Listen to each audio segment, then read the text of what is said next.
Magluluto tayo ng low-carb ham and cheesy pizza. Sa isang mixing bowl, maglagay ng coconut flour.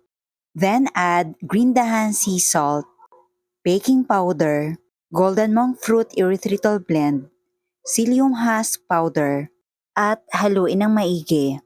Ang list of ingredients ay ilalagay ko sa last part ng video na ito.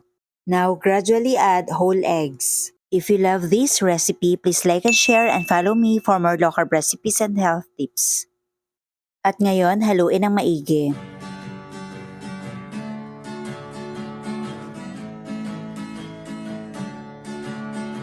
Ngayon, maglalagay tayo ng egg white. Then mix very well.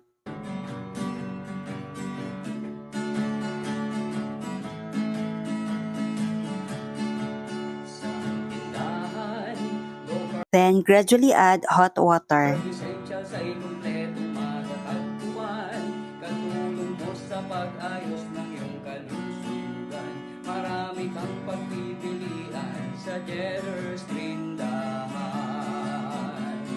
Baking essentials, condiments, nuts and seeds, healthy oils, coconut products, superfoods, herbs and spices, low-carb bread. Then rest for about 20 minutes. Ngayon, gagawa muna tayo ng cream cheese.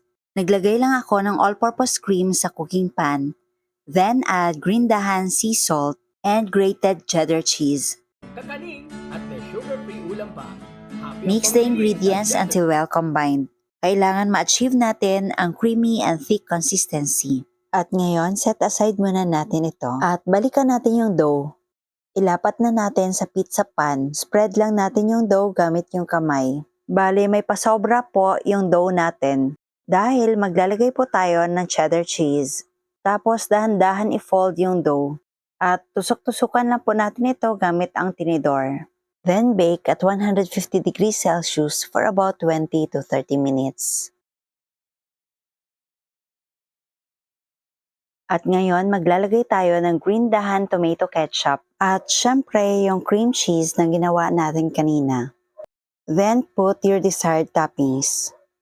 Pwedeng pork, beef, fish, o kahit anong gusto nyo po. Then bake at 180 degrees Celsius for about 10 minutes. Pagkatapos, ilagay ang natirang cream cheese. Green dahan. Tindahan, low-carb essential sa ikumpletong matatagpuan. Katulong mo sa pag-ayos ng iyong kalusugan. Marami Then slice. kang pagpipilian sa Cheddar's Trindahan.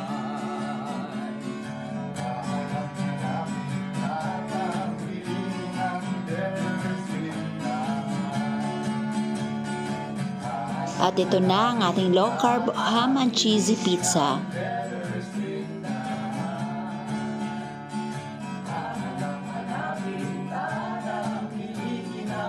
Tikman natin.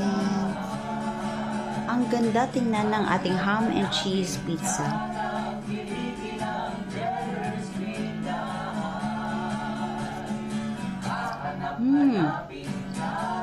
Ang sarap.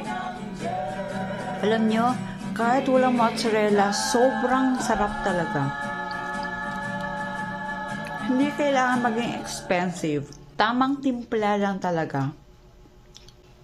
At tingnan po natin itong cheese. Ang sarap.